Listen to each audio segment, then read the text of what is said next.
Good morning everyone, welcome back to my new blog. তোমরা সবাই কেমন আছো? আমি ভালো আছি। এখন সকাল 8টা বাজে, জাস্ট একটু আগে ঘুম থেকে উঠেছি, ফ্রেশ হয়ে গেছি, এক কাপ চা করে নিয়ে চলে এসেছি। আজকে বৃহস্পতিবার, তাই ঠাকুরের ওখানে একটু সময় যাবে। আমি ঠাকুরের জায়গাটা গুছিয়ে নিয়ে যাব চান করতে।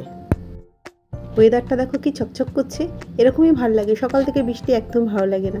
দেখো আমার কাছে 3টে নীলকণ্ঠ ফুল হয়েছে, চলো পেরে নিই, ঠাকুরকে আজকে দেবো। ঠাকুরের জায়গাটা পরিষ্কার করে নিয়েছি, ঠাকুরের বাসনগুলো মেজে নিয়েছি, দেবো এবার পুজো। ঘরে অনেকক্ষণ এসছে জানো, পুজো দেওয়া হয়ে গেছে আমার। আজকে বৃহস্পতিবার তো একটু সময় লাগে। চলো পুজোর জায়গাটা তোমাদের সাথে একটু শেয়ার করি।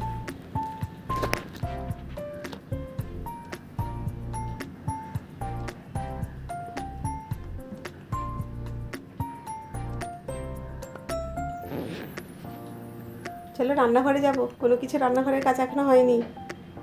হয়ে গেছে, এসে ছাদে কটা কাপড় জামা মেলতে। আজকে যা রোদ না, এটা চকচক করছে দেখুন।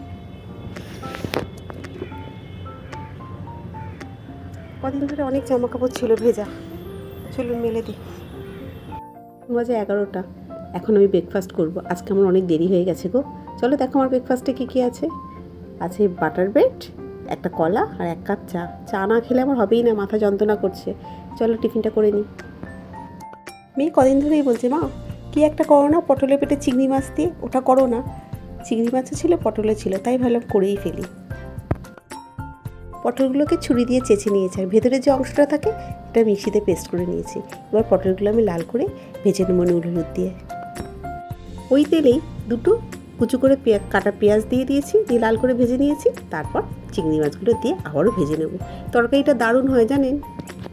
পেঁয়াজ আর চিংড়ি মাছটা ভাজা হয়ে গেছে। এবার এতে আমি দেবো 1 চামচ রসুন বাটা, 1 চামচ আদা বাটা, দিয়ে ভালো করে কষিয়ে নেব। এটা কিন্তু আমার পটলের পুরটা বানানো হচ্ছে। আদা রসুন ভালো করে কষানো হয়ে গেছে। এবার এতে আমি দেবো রেগুলারে কিছু গুঁড়ো মশলা, হলুদ গুঁড়ো, কাশ্মীরি লঙ্কার গুঁড়ো, দেবো জিরের গুঁড়ো, ধনের গুঁড়ো, কোচানো টমেটো, কাঁচা লঙ্কা, দেবো সামান্য নুন আর জল, দিয়ে মশলাটা ভালো করে কষিয়ে নেব।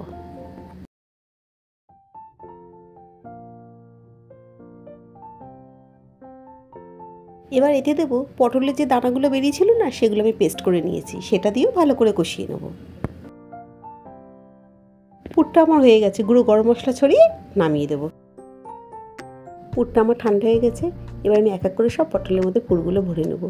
মেয়ে কি বলে জানি, যখনই বাড়িতে চিংড়ি মাছ আছে, মা পটলের ভিতরে পেটের ভেতরে চিংড়ি মাছ দিয়ে কী একটা করো না, ওটা করো না। তা সবসময় তো আর লম্বা লম্বা পটল থাকে না। যাই হোক, একটু তাড়াতাড়ি করি, মেয়ের আবার 3টে থেকে পড়া আছে, ওকে একটু খাইয়ে পাঠাতে হবে তো। তেলে আমি গোটা জিরে তেজপাতা ফোড়ন দিয়ে দুটো কোচানো পেঁয়াজ দিয়ে দিই, দিয়ে ভাজা ভাজা এলো। ওতে 1 চামচ আদা বাটা, 1 চামচ রসুন বাটা। আদা রসুনের কাঁচা গন্ধটা চলে গেছে। এবার এতে দেবো আমি হলুদ গুঁড়ো, কাশ্মীরি লঙ্কার গুঁড়ো, ধনের গুঁড়ো, জিরের গুঁড়ো, দিয়ে ভালো করে কষিয়ে নেব।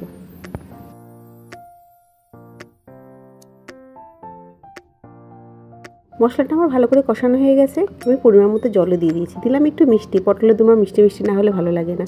এবার পুর ভরা পটলগুলো দেবো। ঢাকনাটা দিয়ে একটু 5 মিনিট ফুটিয়ে গরম মশলাগুলো দিয়ে নামিয়ে নেব।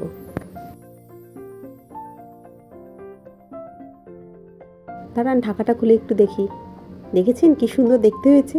বিশ্বাস করুন, একটা তরকারি দিয়ে সব ভাত খাওয়া হয়ে যায়। এই সময় আমার রান্নাঘরটা না গন্ধে পুরো মোমো করছে।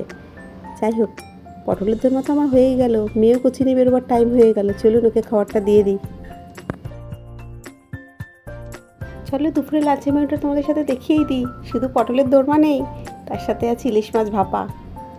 ইলিশ মাছ ভাপা, পটলের দোরমা আর ভাত। এখন সন্ধ্যা 7টা, মেয়ে কোচিং থেকে চলে এসছে। ওর আর আমার দুজনে চা করে নিয়ে চলে এসেছি। চলো, আজ আছে চা আর বিস্কুট। ঐন্দ্রি, চাটা খেয়ে নিই।